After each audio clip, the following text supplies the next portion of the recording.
Reddit pregunta. Abogados, ¿cuál es un detalle que su cliente no les mencionó y que les hizo perder el caso por completo? Un amigo mío tenía un caso como defensor público. Una chica fue arrestada por cargos de drogas y le dijo que no tenía drogas cuando la arrestaron. Pensó, está bien, usaremos eso. Resulta que no tenía drogas cuando la arrestaron porque las vendió a un policía encubierto. Soy un abogado en el Reino Unido.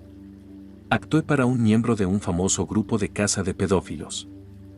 Mi cliente fue acusado de varios delitos relacionados con su vigilantismo, el más grave, causar lesiones corporales graves con intención. Quería que peleara el caso en un punto de defensa de interés público que no está disponible para él en el estatuto o en el derecho consuetudinario en contra de mi consejo. Seguí sus instrucciones como estoy obligado a hacer.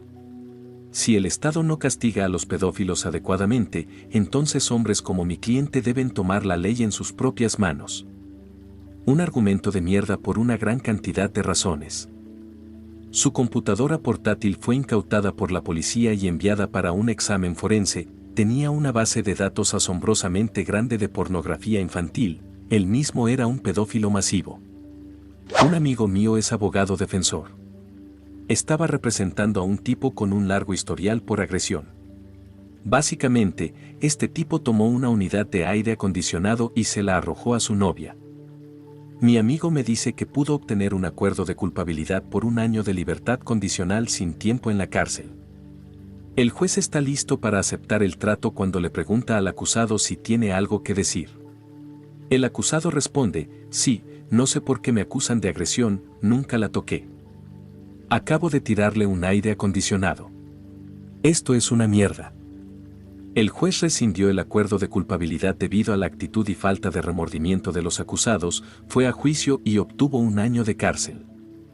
El cliente dijo que su ex le debía mucho dinero y que ella estaba tratando de no pagarle al obtener una orden de protección en su contra. Parecía razonable, así que tomé su caso.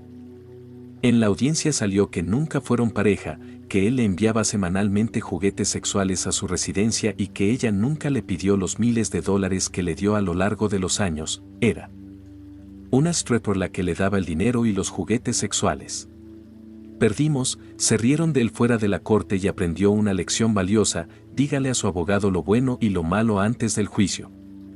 Hay tantos. Mi amigo en una batalla por la custodia donde la parte contraria afirma que tiene un problema con la bebida y él lo niega al 100%.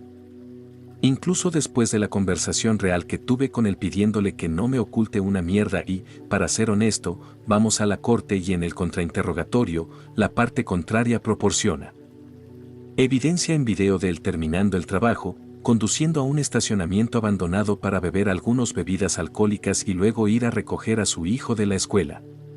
Cada visita de acceso. No solo no me dijo eso, sino que olvidó mencionar que el hermano de su ex es dueño de una firma de investigadores privados, maldito idiota. Caso de empleo, llegamos a la declaración de mi cliente y todo listo. La primera pregunta es por favor, indique su nombre. El cliente me mira y dice ¿podemos tomar un descanso? Lo hacemos y me saca al pasillo para decirme que me ha mentido sobre su identidad. Aparentemente es una estafadora en serie y ha cambiado de identidad 7 veces desde los años 90. Aparentemente pensó que los otros abogados lo habían descubierto de alguna manera y por eso hicieron la pregunta. Un tipo en prisión me contrató para solicitar una modificación de su sentencia porque le estaba yendo muy bien, completando muchos programas opcionales, sin violaciones de reglas, etc. Hizo que su familia viniera y pagará todo para comenzar. Pregunté a la familia y al cliente si había pedido modificación antes, porque la ley decía que para su condena, solo podía pedir modificación 2 veces por una misma sentencia, independientemente de que se le concedieran o denegaran. Juró arriba y abajo que nunca había presentado antes. Puedes ver a dónde va esto, ¿verdad? Después de pasar algunas horas revisando registros y preparando documentos, finalmente llegó una copia del CCS, básicamente, el registro del caso. Él personalmente solicitó la modificación 6 veces desde que fue sentenciado con alegatos escritos a mano que fueron todos denegados. Yo no era un abogado en este papel, pero era un asistente legal. Este fue un caso típico de divorcio. Este juicio conjurado en particular se trataba de dividir los activos y quién obtendría qué. Fue un caso prolongado que duró unos 5 días. Justo antes de los argumentos finales, los abogados querían hablar con el juez. Parece que un par de días antes la pareja decidió volver a estar junta y, en lugar de decírselo al juez y a sus abogados, lo mantuvieron en secreto. Escuchamos 4 días de pruebas, argumentos, trajimos a expertos como tasadores de tierras, gente de planificación financiera y similares y volvieron a juntarse. Uno de los abogados pidió ser despedido del caso de inmediato y salió de la sala del tribunal. El juez tuvo que despedir al jurado y la pareja insistió en que no creían que volver a estar juntos fuera un detalle que alguno de sus abogados necesitara saber. Hay una regla que se supone que debe seguir al interrogar a los testigos del juicio y esa regla es nunca hacer una pregunta cuya respuesta no sepas. A pesar de esta regla, los abogados a menudo hacen preguntas pequeñas, aparentemente intrascendentes, que son necesarias para preparar la escena, pero son tan intrascendentes u obvias que sus respuestas son bastante supuestas. Este caso fue una excepción a esa presunción general. El acusado fue arrestado con una orden de arresto y transportado a la cárcel. Después de registrarlo en la cárcel, el oficial regresó a su vehículo y descubrió una bolsita de drogas justo en el medio del asiento trasero. El acusado fue acusado de posesión. En el juicio, el oficial explicó que rutinariamente registra su vehículo antes de que comience su turno y después de cada momento en que transporta a alguien en el asiento trasero. El abogado defensor trató de hacer agujeros en la historia, pero el testimonio de los oficiales fue notablemente consistente. El oficial fue quisquilloso al revisar su vehículo. La aparición de las drogas coincidió con la presencia de los acusados en el vehículo. Luego, cuando el abogado defensor se estaba quedando sin preguntas, lanzó la pregunta: ¿había alguien más en el asiento trasero del vehículo? Era un milagro. Incluso cuando hay múltiples arrestos, la policía tiende a no transportar a más de un arrestado a la vez si pueden evitarlo. No había ninguna razón para creer que alguien más podría haber estado en el asiento trasero con el acusado. Aunque no es una sorpresa, el abogado defensor y el fiscal quedaron atónitos cuando la respuesta fue sí. Resulta que el acusado estaba con su novia cuando lo arrestaron y el oficial accedió cortésmente a llevarla a su apartamento antes de llevar a su novio a la cárcel. Este hecho no fue incluido en el informe policial. El oficial nunca le dijo al fiscal y, sorprendentemente, el acusado nunca le dijo a su abogado. Hubo una pausa palpable mientras asimilaba este hecho. Dado que había otra persona en el asiento trasero, había una duda razonable más que suficiente. Se concluyeron las pruebas y el fiscal descartó un cierre poco entusiasta. El veredicto de no culpabilidad era un hecho. Debido a este caso, aprendí a nunca asumir un hecho por obvio que parezca. Mi padre es juez.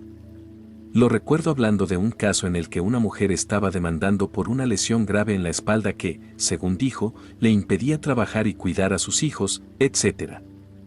En medio de la prueba, un bolígrafo rodó de la mesa y ella se agachó tratando de alcanzarlo desde su silla, pero el bolígrafo estaba demasiado lejos, así que se puso de pie, se agachó, lo recogió y volvió a su asiento mientras si nada es fuera de lo común. Mi papá solo la está mirando y ella le grita a mi papá y dice: ¿qué estás mirando? Mi papá le preguntó si estaba bien y su respuesta fue que estaba bien. Su abogado se inclinó y le dijo algo y ella comenzó a quejarse en voz alta de su espalda y de cuánto le dolía la espalda, pero nadie le creyó, jajaja. No un abogado como tal, sino un consultor de planificación. El cliente firmó una declaración jurada declarando que había estado administrando un negocio de estacionamiento de camiones durante más de 10 años en un terreno. Después de 10 años, el uso se vuelve inmune a las acciones legales. El consejo revisó los mapas de Google y vio de inmediato que mintió, solo había manejado el negocio durante 7 años. Había cometido un delito penal al presentar una declaración jurada falsa. Yo no, pero mi padre representó a un tipo en un caso civil. Normalmente no se dedica al derecho penal, pero en este caso surgió la cuestión de una firma falsificada y su cliente mintió, diciendo que no la había falsificado. Mi papá fue muy claro al explicar que admitirlo no lo llevaría a la cárcel, solo le permitiría construir una mejor defensa, pero aún así negó la falsificación, por lo que mi papá lo aceptó. Dijo que su caso quedó completamente cortado una vez que se supo que sí, de hecho, su cliente falsificó la firma. Chicos y chicas, sus abogados no son soplones, están tratando de obtener el mejor resultado posible. Sí, siempre honesto con su abogado. Tuvo un caso de compensación laboral en el que un cliente afirmó que se cayó del costado de su camión mientras colocaba una lona sobre la carga y se lastimó la espalda. Parecía legítimo ya que lo llevaron a un hospital y le habían dado medicamentos. Mientras investigamos el caso, resulta que la empresa tenía una cámara de vigilancia. La lesión parecía sospechosa para el empleador, por lo que miraron la grabación. Resultó que el idiota se había bajado del costado del camión, luego se acostó en el suelo y comenzó a gritar pidiendo ayuda. Se lo había inventado todo. No es de extrañar que los empleadores cuestionen las lesiones de compensación laboral. Este tipo lo arruinó por los reclamos legítimos. Estuve involucrado en un accidente automovilístico de atropello y fuga. Mi pierna estaba bastante destrozada. Sin embargo, el conductor del automóvil fue capturado. Resulta que era un niño rico que conducía el Porsche convertible de su madre. Negó todo conocimiento de haberme golpeado, etc. En el juicio, el fiscal le preguntó cuánto tiempo había estado conduciendo, a lo que él respondió: ¿quieres decir cuánto tiempo he estado conduciendo legal o ilegalmente? El juez se volvió loco preguntando por qué y cuándo había estado conduciendo ilegalmente. Su equipo de defensa se sentó en sus sillas y sacudió la cabeza. No hace falta decir que perdió el caso. Curiosamente murió un año después por ahogamiento. Había alquilado una lancha rápida y de vacaciones, la volcó y se ahogó. Resulta que estaba borracho en ese momento. El karma puede ser un coño.